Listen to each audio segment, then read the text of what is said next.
Dears, good morning. എല്ലാ കൂട്ടുകാർക്കും നമസ്കാരം. കിരണിൻ്റെയും കല്യാണിയുടെയും ഇന്നത്തെ വിശേഷത്തിലേക്ക് എല്ലാവർക്കും സ്വാഗതം.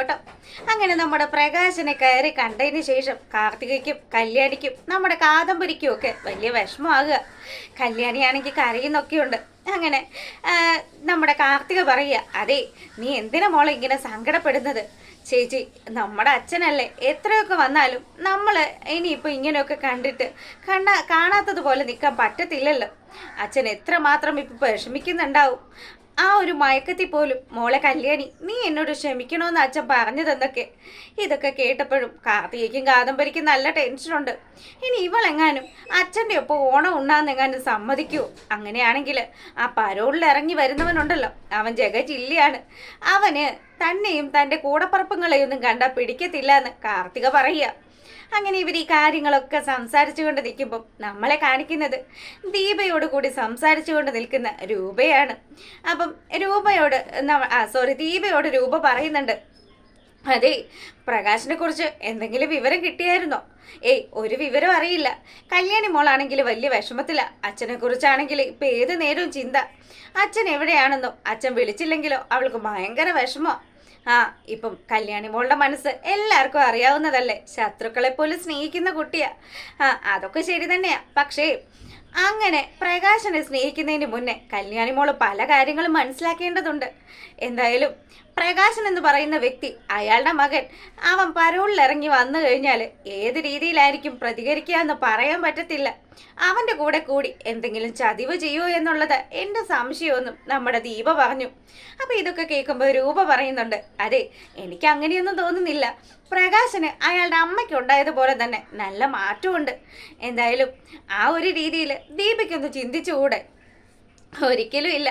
അയാളെ നിങ്ങളെക്കാൾ എല്ലാവരെക്കാളും നന്നായിട്ട് മനസ്സിലാക്കിയുള്ള ഞാൻ. എനിക്കും ലക്ഷ്മി അമ്മയ്ക്കും ഒന്നും പെട്ടെന്നൊന്നും അയാളെ അങ്ങോട്ട് അംഗീകരിക്കാൻ പറ്റത്തില്ല. പിന്നെ കല്യാണി മോളുടെ കാര്യം ആലോചിക്കുമ്പോൾ നല്ല വിഷമമുണ്ട് കേട്ടോ.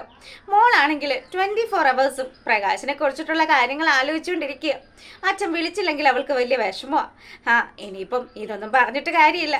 ഞങ്ങളുടെ ജീവൻ രക്ഷിച്ചതുകൊണ്ട് എനിക്കും എൻ്റെ സേനൻ ചേട്ടനും ഒക്കെ ഇപ്പം പ്രകാശിനോട് പഴയ ആ ഒരു ദേഷ്യമൊന്നുമില്ല. അങ്ങനെ ഇവർ സംസാരിച്ചു കൊണ്ട് നിൽക്കുമ്പോഴാണ് നമ്മുടെ കിരൺ അങ്ങോട്ട് വരുന്നത്. കിരണിനെ കണ്ടപാടെ തന്നെ നമ്മുടെ ദീപ ചോദിച്ചു, മോളെവിടെ മോനെ? ഒന്നും പറയണ്ട, പ്രകാശിനെ കുറിച്ചുള്ള കാര്യങ്ങളൊക്കെ അന്വേഷണം നടക്കുമായിരുന്നല്ലോ. 2 ദിവസമായിട്ട് അച്ഛൻ വിളിച്ചില്ലെന്ന് പറഞ്ഞ് അവൾക്ക് വലിയ വിഷമമായിരുന്നല്ലോ. ഇന്ന് അയാൾ വിളിച്ചു. അയാളെ പോയി കാണുകയൊക്കെ ചെയ്തപ്പം ശരിക്കും അങ്ങ് തകർന്നു. വല്ലാത്തൊരവസ്ഥയിൽ പ്രകാശൻ ഇപ്പം ആശുപത്രിയിലാണ് ഉള്ളതെന്ന് കിരൺ പറഞ്ഞു. ഇത് കേട്ടപ്പോൾ തന്നെ നമ്മുടെ രൂപയാണെങ്കിൽ, അയ്യോ മോനെ, എന്നിട്ട് പ്രകാശിൻ്റെ അവസ്ഥ ഇപ്പം എങ്ങനെയുണ്ട്? എൻ്റെ അമ്മ ICUല. ഇനി ഇതിപ്പം നമ്മളിപ്പോൾ എങ്ങനെയാണ് ഇത് മനസ്സിലാക്കുന്നത്? അയാൾ മനസ്സ് മാറി നല്ല വ്യക്തി ആയോന്നോ? ഇനി എല്ലാ ചതിയും ഉള്ളിൽ ഒളിപ്പിച്ച് ആ പഴയ പ്രകാശനായിട്ട് തന്നെയാണോ നിൽക്കുന്നതെന്ന്? എന്തായാലും ഇപ്പോഴത്തെ സാഹചര്യത്തിൽ പ്രകാശൻ അധികം ആയുസ് ഉണ്ടാവാനുള്ള സാധ്യത കുറവാണ്. പിന്നെ ആ ജയിലിൽ നിന്ന് ഇറങ്ങുന്നവനെ കണ്ടു കഴിഞ്ഞാൽ അയാളുടെ മനസ്സ് മാറുമോ എന്നുള്ളതും പറയാൻ പറ്റത്തില്ല. ഇതൊക്കെ കൊണ്ടാണ് ഞാൻ പറഞ്ഞത്. നിങ്ങൾ രണ്ടുപേരും പ്രകാശനെ കണ്ണും പൂട്ടി വിശ്വസിക്കുമൊന്നും വേണ്ട.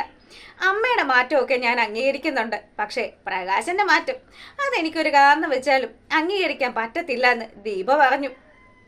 അങ്ങനെ ആ ഒരു സീനൊക്കെ കഴിയുമ്പോൾ നമ്മളെ കാണിക്കുന്നത് കുഞ്ഞിനെയും കൊഞ്ചിച്ചുകൊണ്ടിരിക്കുന്ന നമ്മുടെ കിരണിനെയാണ്. അപ്പം ഇതൊക്കെ കണ്ടുകൊണ്ട് നമ്മുടെ സരിയു ആണെങ്കിലും അവരുടെ ടെറസിൻ്റെ മേളിൽ ഇങ്ങനെ നിൽക്കുക. എന്തൊക്കെയായിരുന്നു അവൾ കുറച്ചു കൊല്ലം പഴയത് ആ ബാക്കിലേക്ക് ഇങ്ങനെ സഞ്ചരിച്ച് പോവുക. എൻ്റെ ദൈവമേ, എന്ത് സന്തോഷമായിട്ടാണ് ജീവിച്ചിരുന്നത്. അന്ന് നമ്മുടെ കിരൺ സരയുടെ ബർത്ത്ഡേക്ക് ഒരു ഗിഫ്റ്റ് സമ്മാനിക്കുന്നതും ആ ഗിഫ്റ്റ് കിട്ടിയിട്ട് അവളാണെങ്കിൽ അതിന് വില കുറഞ്ഞു പോയെന്നും ഒക്കെ പറഞ്ഞ് ഇങ്ങനെയൊക്കെ കുറ്റം പറയുകയൊക്കെ ചെയ്തതും സരയു ആ സമയം ആലോചിച്ചു, എത്ര നല്ല ജീവിതമായിരുന്നു തൻ്റെ മുന്നിലുണ്ടായിരുന്നത്.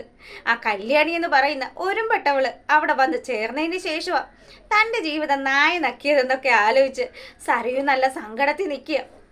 ആ കിരണിൻ്റെ കൂടെ ആ കുഞ്ഞിനെയും കൊഞ്ചിച്ചുകൊണ്ട് താനായിരുന്നു ഇപ്പോൾ ആ വീട്ടിൽ നിൽക്കേണ്ടിയിരുന്നത്. എന്തായാലും ഇതിനൊക്കെ ഒരു പരിഹാരം കാണാണ്ട് പറ്റില്ലല്ലോ എന്നും ആലോചിച്ച് അവൾ നേരെ താഴത്തോട്ട് പോവുക.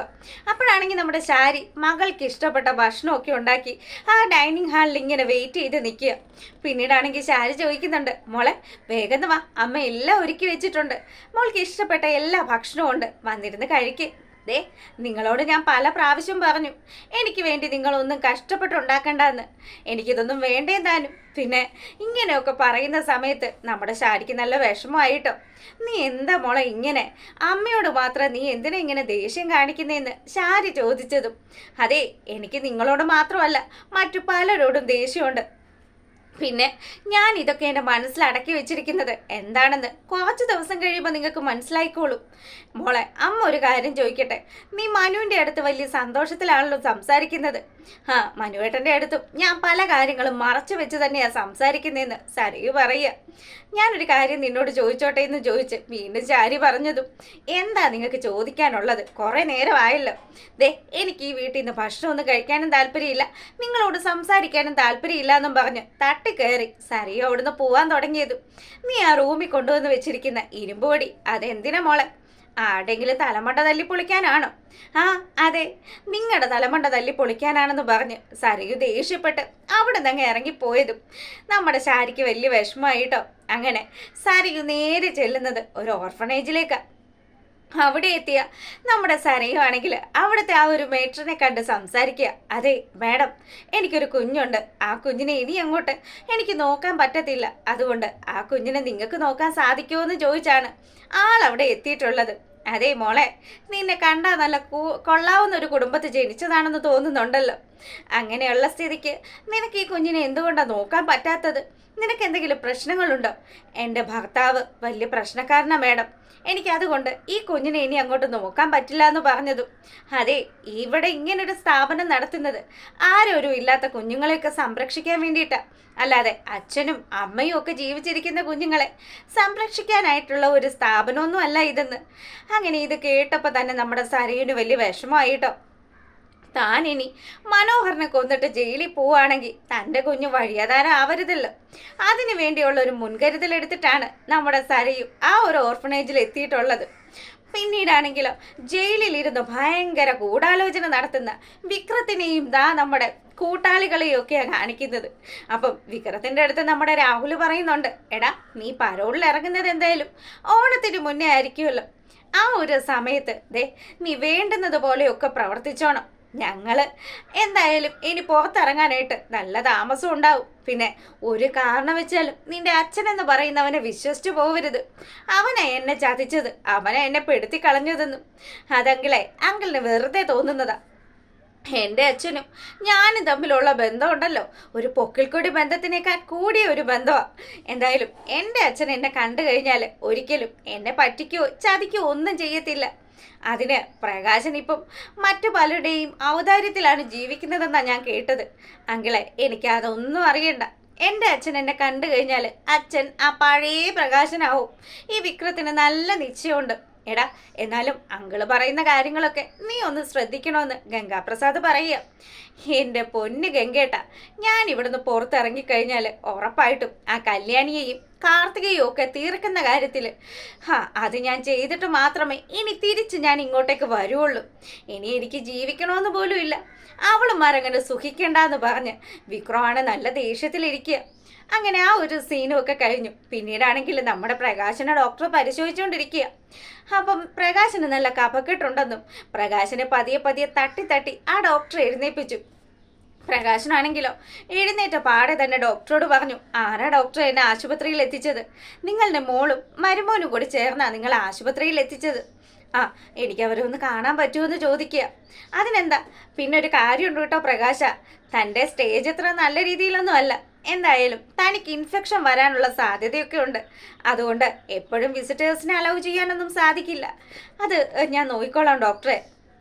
ഇപ്പം എനിക്ക് എന്തായാലും എൻ്റെ മക്കളെ ഒന്ന് കാണണമെന്ന് പറയുക. ഈ സമയമാണെങ്കിൽ നമ്മുടെ കല്യാണിക്ക് നല്ല നല്ല കാര്യത്തിൽ ഉപദേശം കൊടുത്തോണ്ടിരിക്കുക കാർത്തികയും കാദംബരിയും കൂടി ചേർന്ന്. എൻ്റെ പൊന്നുമോളെ, അച്ഛൻ ആ ജയിലിൽ കിടക്കുന്നവൻ പുറത്തിറങ്ങി കഴിഞ്ഞാൽ ഈ കാണുന്ന രീതിയിലൊന്നും ആയിരിക്കില്ല ചിന്തിക്കുകയും പ്രവർത്തിക്കുകയും ഒക്കെ ചെയ്യുന്നത്. അതുകൊണ്ട് എൻ്റെ പൊന്നുമോള്, അച്ഛൻ ഇപ്പം കാണിക്കുന്ന സ്നേഹമൊന്നും സത്യസന്ധമാണെന്നൊന്നും വിചാരിക്കണ്ട. പുള്ളിക്കാരൻ്റെ ഇപ്പോഴത്തെ അവസ്ഥയിൽ എനിക്കും കാദംബരിക്കും ഒക്കെ വിഷമമുണ്ട്. എന്നാലും അതൊക്കെ മനസ്സിൽ വെച്ച് വേണം ഇപ്പം പെരുമാറാൻ എന്നുകൂടി. കല്യാണം കല്യാണിയെ നമ്മുടെ കാർത്തിക ഓർമ്മിപ്പിക്കുക.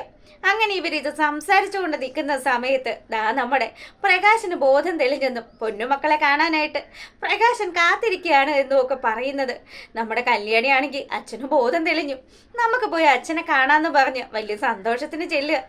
അങ്ങനെ അച്ഛൻ്റെ മുന്നിൽ പ്രിയപ്പെട്ട 3 പെൺമക്കളെ നിരന്ന് നിൽക്കുന്നത് കാണിച്ചുകൊണ്ടാണ് ഇന്നത്തെ നമ്മുടെ വിശേഷം അവസാനിക്കുന്നത്. വൈകുന്നേരം നമ്മൾ ഇതിൻ്റെ പ്രമോ വിശേഷം ഇടുന്നതായിരിക്കും. അപ്പോൾ എന്തായാലും ഒരു 6:30 6:45 നമ്മൾ വീഡിയോ അപ്ലോഡ് ചെയ്യും. ഇഷ്ടമായിട്ടുണ്ടെങ്കിൽ ഒന്ന് ലൈക്ക് ചെയ്തിട്ട് കാണണം കേട്ടോ.